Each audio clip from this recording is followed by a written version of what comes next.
doing today? Loving ourselves a little more.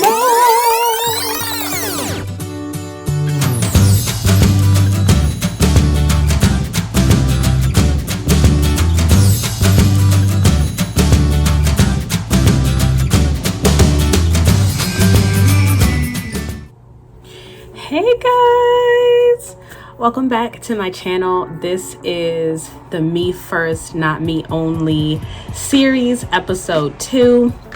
And today we're going to talk a little bit about the very moment that I realized I needed to be on a self-love journey.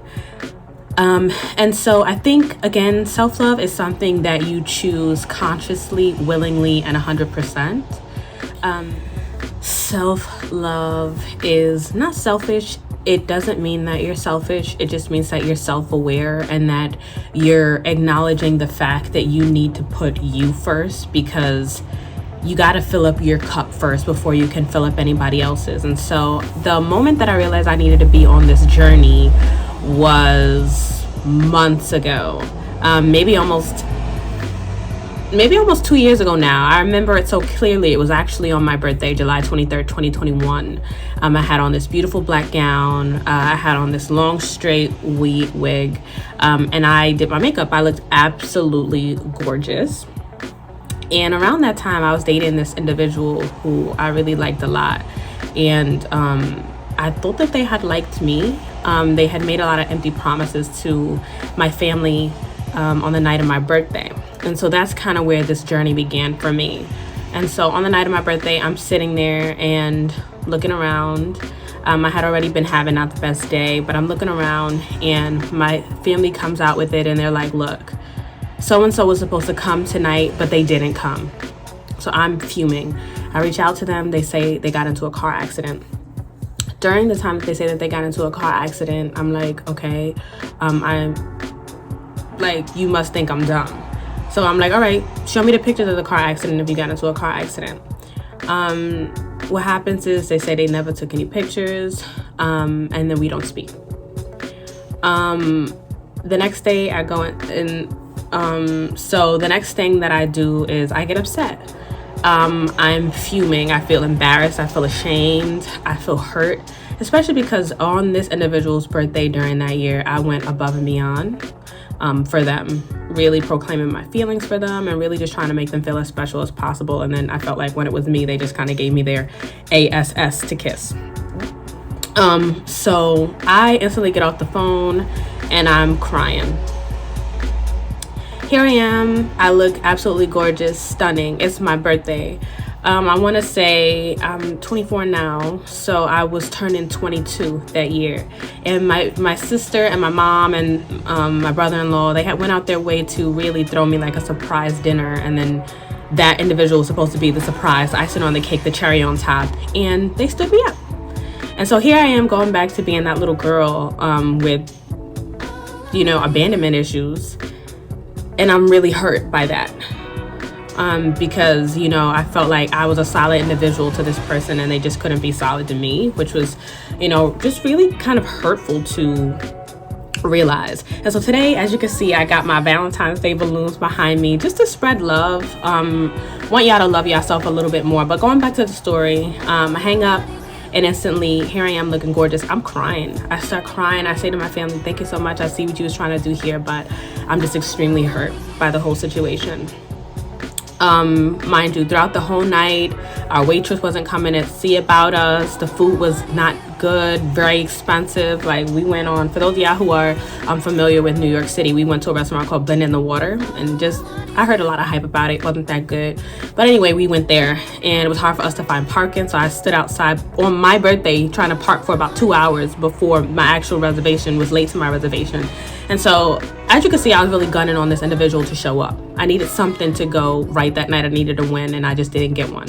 But that really spearheaded this journey that I feel like I'd been on to love myself a little bit more, because I realized in that moment, wow, you put an individual before yourself. And here you are crying on your birthday when you should feel like a queen. And through that, it let me know, well, you are not loving yourself the way that you need to. And that's why you're not requiring this other person to do the same. For me, it was really it became very apparent to me that I had ways to go with myself, and in order to get to a place where I was really happy and content by myself. And so through that, in that moment, I said to myself, I'm never going to let anybody make me feel this way again. I'm always going to put myself first, and I'm not going to let anybody put me on the back burner. From then on, that really paved the way that I saw that individual, and it really paved the way that I saw myself. I never wanted to feel that low again, because I realized it was a low. It was a low. And I think sometimes you have to hit rock bottom in order for you to start climbing your way back up to the top. And so after that moment, I just really promised myself that I would only put myself in circumstances that were high vibrational. I will only put myself in circumstances where I felt loved, where I felt first. And beyond that, I would only do things if they felt right for me. And so just being on this journey, that's where it began, or that really solidified for me what I needed to do. That was that very moment that I realized that. And then from that moment, I decided that I'm just gonna love me more. And so as I said last video, I started getting into nature. I started to write more poetry, because that's like my vice. I started to really try to spend more time with my family and the friends that I did consider my friends. I had tried to really, beyond all of that, learn to love my own individual space by myself and enjoy my quiet time and my peaceful time. And I feel like sometimes in your alone time, that's when you can grow the most. And so in those moments was when I grew the most. It's when I learned the most about myself. It's when I was able to speak to God and speak to myself and find solace and peace of mind, because peace of mind is so important. And so I want to encourage you guys to try to find the same. Try to find the same. Love yourself.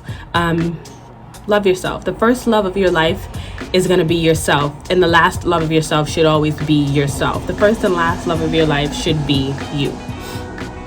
You have to live with you for the rest of your life. And so my message is this. If you have to live with you for the rest of your life, make sure you're making yourself happy. Make sure you're filling up your cup fully before you can fill somebody else's. Make sure that whatever you're doing serves you, feeds you, nourishes you. Make sure that it encourages you. Make sure the people that you're around inspire you, and they love on you, and they support you, and they value you, and all the things. Make sure that you're just happy.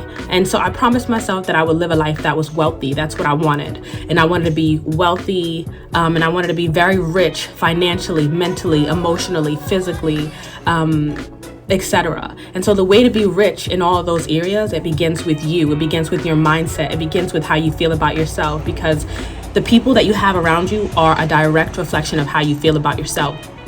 So I encourage you today, think further about yourself, think deeper about yourself, and think more of yourself. Whatever the value of you is, increase it times 1,000. That's the message today. Whatever your price tag is that you put on yourself, increase it times 1,000. And so that's what I had to do in that moment. And that moment, sometimes those low vibrational experiences are the reasons why you're able to really appreciate the blessings that you have. Now I have a man that I absolutely adore in every single way, a man that shows up for me in every single way. And I am so blessed. And I know that that was just a part of my story, and that was a part of the journey that I was on. But I needed to have that low moment so that I could really appreciate, value, cherish, adore, and love the person that I'm with right now. And I am so grateful for them. And so again, self-love is a choice. It is an ongoing choice that we make. Self-love is something that you choose for yourself willingly, effortlessly, consciously, and 100%. You can't half-ass it. If you're not gonna half-ass your partners, your job, whatever it is, then never half-ass yourself, ladies. And so I wanna leave you with this. Remember, girls, if you haven't already, go ahead and like, comment. I wanna hear what y'all thoughts are. And make sure y'all subscribe, because this series is gonna be caliente. Yeah. But it's gonna be really nice. It's gonna be really hot, and it's gonna get really spicy soon. And so I wanna thank y'all for watching. And remember, y'all, self-love is attractive AF. Thank y'all for watching. Bye.